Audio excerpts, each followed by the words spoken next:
Good evening, everyone. Today it's May 21st or May 20th, and getting a little closer to time to getting back together as a youth group and as a church, and we're excited about that. We're also glad we're able to still communicate and still able to talk to you about the Lord and just I know it's not ideal, but this is working, and we just thank the Lord for being able to let us do this. I want to start out by praying tonight. Let's go ahead and all bow our heads and let's pray. Heavenly Father, I thank you so much for this day. I thank you for each and every individual that's able to be with us tonight to watch this message, and I just pray that you just use it somehow in each and everyone's lives. Pray you just watch over the teenagers that are able to watch this message. I pray you just help the adults and watch over them. Thank you for our church and for our youth group. And just pray that you just continue to help us, and even though we're away right now. And just pray that you just watch over us, and thank you so much. It's in your name we pray. Amen. Tonight I'm going to talk to you about which way are you going? Which way are you going tonight in life? Matthew chapter 7, verse 13 and 14 says this, and we've heard this verse before, but let's listen to it again. It says, "Enter by the narrow gate, for wide is the gate, and broad is the way that leads to destruction, and there are many who will go by it, or who will go in by it. Because narrow is the gate, and difficult is the way which leads to life, and there are few who will find it." I have 3 points tonight. My first point or first question is this: are you on the path of destruction? I remember one time as a teenager, I was on my way to Tennessee, and me and my buddy were driving, and we went down. We drove I had a red Jeep, and we drove down there, and we came back, and on our way back, we got a little lost, and we pulled into this gas station. I pulled in there to get some gas and to ask for directions, and as I stood in line in the gas station, I asked the guy in front of me, how do I get to this certain place? I don't remember exactly where I was at, and he told me where to go, and then he proceeded to turn around and dive over the counter, steal all the money out of the cash register, and steal a bunch of cigarettes from the cashier. And I got back in my vehicle, and I had no clue where I was at or where I was going, but I was not staying in that place. You see, the path that we went on took us to the wrong place. Sometimes in life, we are on the path of destruction and we don't even know it. You see, me and my buddy, we didn't realize we were in the bad part of town, but we were. Satan lulls us to sleep and lulls us into believing everything is all right sometimes in life. And maybe we'll just take one little step away from God, and then another little step away from God, and another little step. And before you know it, we're on the path of destruction. We're going the wrong way. Tonight, I want you to understand there is no middle path. There is no, I'm not really serving God, but I'm not serving Satan either. There is no middle path. Christ says in the Bible, do not be lukewarm. When we go turn the water on, and we've ran all the water out after taking a bath, and our hot water heater's empty, and it's just kind of warm water. To me, that's the worst water to have. And God says, don't be like that lukewarm water that's in the water heater after all the water's ran out. He's saying, I either want you to be hot for me or be extremely cold and do nothing for me. Are you on the path of destruction? Secondly, are you following the crowd? Second question tonight is, are you following the crowd? In my mid-20s, I done a lot of jobs, and one of the jobs that I done was haul campers all over the United States. It was a very neat experience. I don't think I would do it again in my life, um, just because you're away from home a lot. But I got to see a lot of things and do a lot of things and go a lot of places, and it was a really neat experience. But I remember one time, I always used to travel with my brother-in-law, and I remember one time my brother-in-law's father would always travel with us, or not always, but travel with us from time to time. And I remember one morning we woke up and we were in Denver, and I may not have been in Denver, but I know Carly and his father was in Denver, and Carly calls me and says, "Hey, we're 170 miles west of Denver." And I got to thinking about that, and I thought, well, no, wait a second. They woke up in Denver, they were coming back to Indiana. Now they're 170 miles west of Denver. He said, "You want to guess what happened?" I said, "What?" He said, "Well, Dad got on the interstate the wrong way." He said, "I was just following the people in front of me. Just following the crowd," is what his dad told him.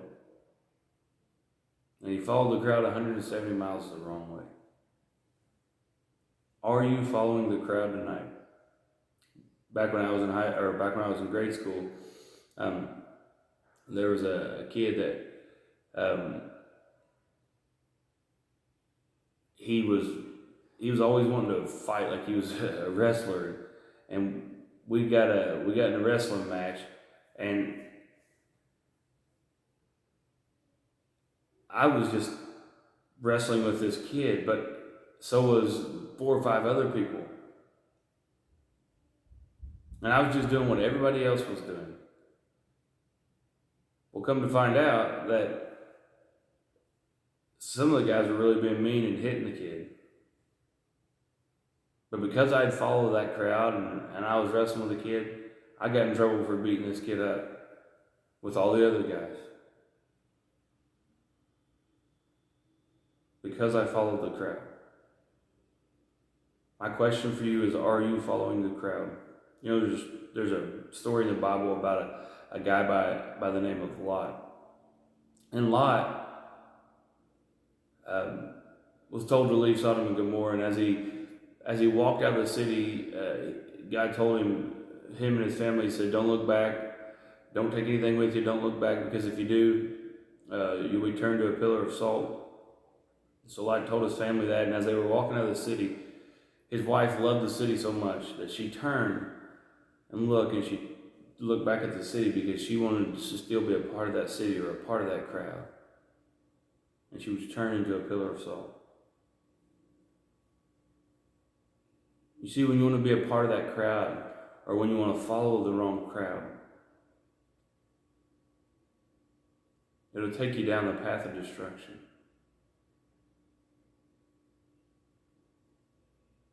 Which path are you going down tonight? Only few will find it. Only few will find it. About 4 years ago, my wife was looking for a Christmas present for our kids, or for my daughter. It was a Hatchimal, and I'm trying to be quiet because I don't want my daughter to hear.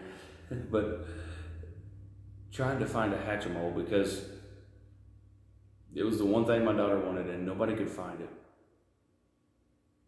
And I remember that Christmas, my wife got up one morning, it was like 3 in the morning, and she left, and she drove to somewhere in Kentucky, and ended up finding it, and there was only like 10 or 12 of them, I don't know how many there was, but there wasn't very many of them. And she was able to find this one gift. You know, only few will find it. The narrow gate. Only few will find it. You know, in John chapter 14, verse 6, it says this.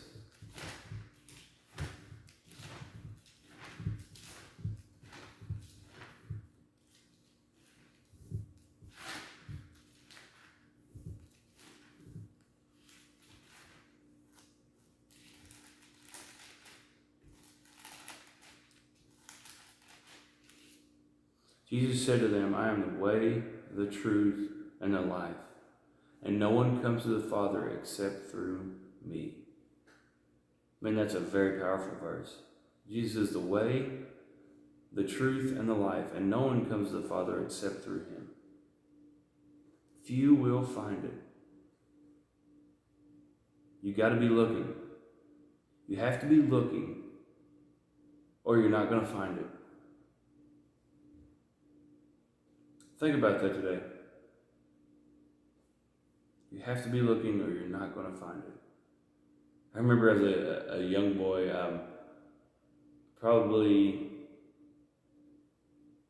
11 or 12, maybe 13, me and my dad were deer hunting one.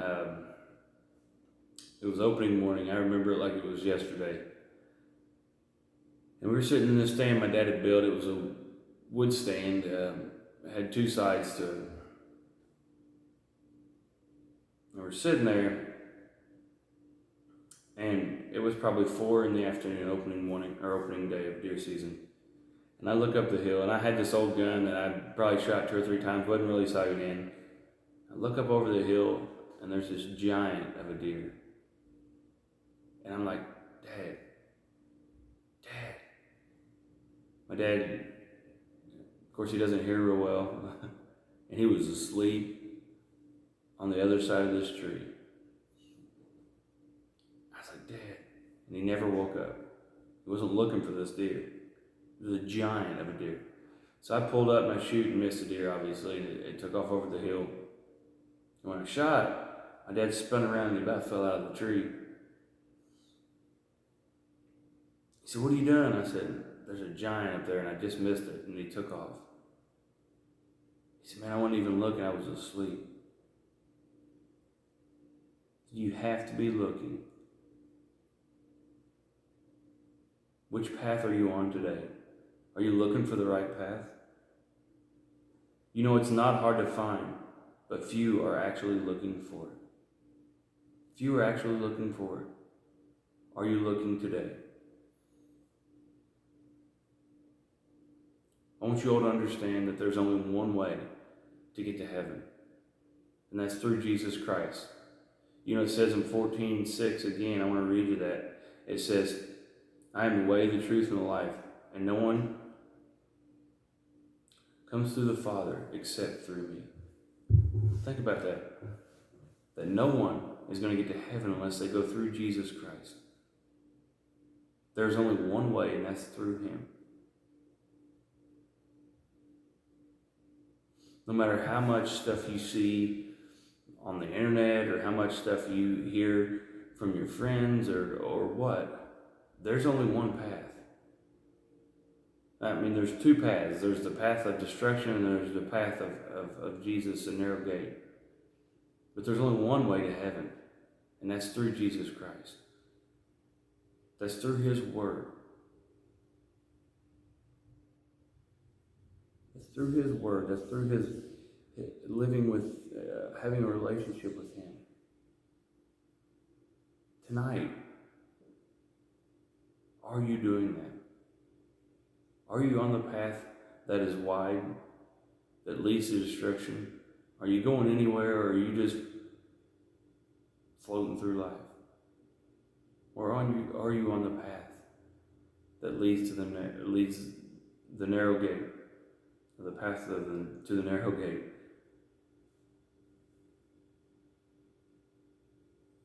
That leads to life.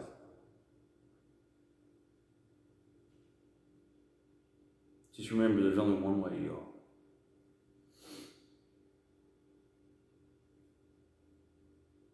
Are you on the path of destruction?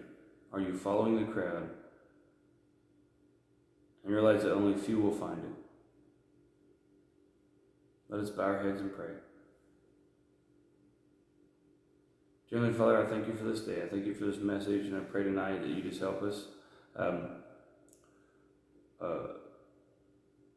Watch over us. I pray that we understand that there's only one way to heaven, and that's through you. That you are the way, the truth, and the life. And no one can make it to the Father except through Jesus. That you are the narrow path. You are the narrow way. I I pray tonight that the ones that are on the wide path, which is everyone who's not on the narrow path is on the wide path. I pray that they understand that they will get nowhere by following that path. That is the path of destruction. That Satan will lull us into believing that this is the way to go, but it's really not. Pray that they understand that narrow is the way to life.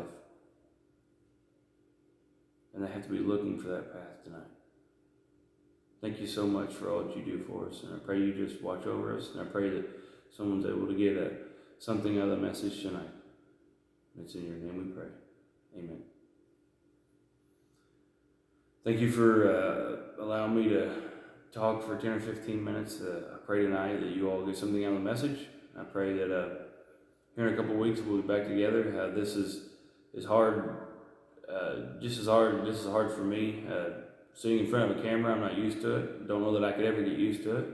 But I pray tonight that we just continue to work together, and we'll be back together soon. Thank you, and you all have a good night.